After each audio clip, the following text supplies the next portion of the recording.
인사를 인사답게 다루는 장명아입니다. 오늘은 50 미만 중소기업 리더분들이 자주 고민하시는 주제, 직원들의 책임감을 키우는 방법에 대해서 설명해 보겠습니다. 아마 많은 리더분들이 우리 직원들이 책임감을 가지고 일했으면 좋겠어요 라고 생각하실 겁니다. 그런데 제가 분명히 말씀드리고 싶은 것은 책임감은 타고난 개인차도 있지만 충분히 훈련으로 키울 수 있는 영역이라는 것입니다. 책임감을 키우는 방법을 설명하기 전에 먼저 책임에 대해서 정의를 하겠습니다. 저는 책임을 리더가 직원에게 원하는 결과물이라고 생각합니다. 즉, 누군가에게 책임감을 갖게 한다는 것은 리더가 원하는 것을 직원이 직접 하고 싶게 만드는 마음이기 때문에 정말 쉽지 않습니다. 하지만 책임이 이렇게 정의하면 저 직원은 왜 이렇게 책임감이 없지? 라고 비난하기보다는 저 직원의 책임감을 높이기 위해서 리더로서 내가 할 수 있는 것은 무엇일까? 라는 건설적인 질문을 할 수 있게 됩니다. 책임감은 직원의 리더로부터 두 가지를 경험할 때 조금씩 생겨납니다. 첫 번째는 신뢰, 리더가 나를 믿고 있구나. 두 번째는 자율성, 이 일하는 과정에서 나에게 충분히 선택권이 있구나. 이러한 경험이 쌓일 때 더 이상 리더의 일이 아니라 내 일이라는 책임감으로 조금씩 자라납니다. 따라서 우리 직원의 책임감을 키우고 싶다면 일을 믿고 맡겨야 하며 부족한 부분이 보여도 섣불리 개입해서는 안 됩니다. 하지만 이 지점에서 리더들은 현실적인 고민에 직면합니다. 직원들을 보고 있으면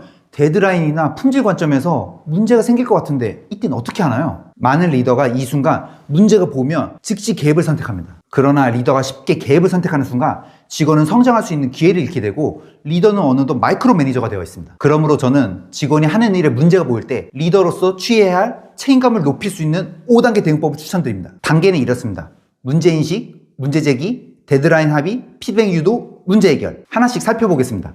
1단계 문제인식입니다. 문제가 보여도 바로 직원을 부르기 전에 리더 스스로 이런 질문을 해야 합니다. 이 문제의 원인이 뭘까? 나라면 이 문제를 어떻게 해결할까? 정말 내가 당장 개입해야 될 정도로 긴급도와 중요도가 높은 문제일까? 이 질문에 대답하는 것만으로도 불필요한 개입을 줄일 수 있습니다. 하지만 긴급도와 중요도가 정말로 높다면 리더가 5단계를 거치지 않고 바로 문제 해결해야 합니다. 2단계 문제 제기입니다.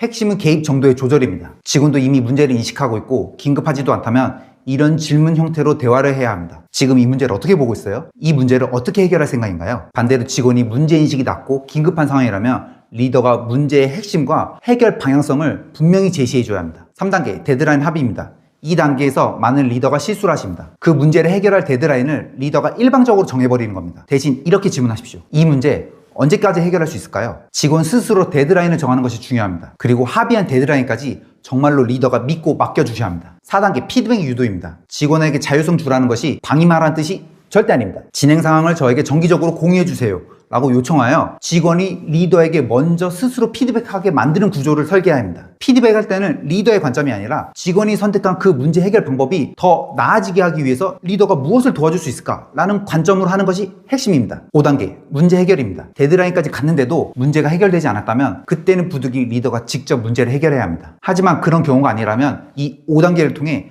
직원은 신뢰와 자율성을 기반으로 끝까지 자신이 문제를 해결해본 경험을 갖게 됩니다. 이 경험이 바로 직원의 책임감을 키우는 훈련입니다. 물론 결과물이 리더의 기준에 못 미칠 수도 있습니다. 반대로 직원이 선택한 그 문제 해결 방법으로 인한 결과물이 리더의 생각보다 더 나을 수도 있습니다. 중요한 것은 누구의 방법이 더 좋았는지가 아닙니다. 문제가 생겼을 때 직원이 더 이상 리더가 어차피 해결해 주겠지 라고 생각하지 않게 만드는 게 핵심입니다. 52 미만 중소기업의 리더 여러분, 마지막으로 한 말씀만 더 드리겠습니다. 직원의 책임감이 고민이시라면 지금은 도끼 나를 가는 시간입니다. 너무 바쁘지만 답답해서 직접 해버리고 싶은 순간들, 리더라면 누구나 겪고 있습니다. 하지만 직원의 책임감은 그 시간을 견디고 믿고 맡기는 과정을 거쳐야 얻을 수 있습니다. 오늘 소개해드린 직원들의 책임감을 높이는 5단계 대응법으로 직원들과 함께 더 나은 조직 성과를 만드시길 바랍니다. 직접 고민 해결이 어려우시면 이젠 아시죠? 장박소 연락주세요.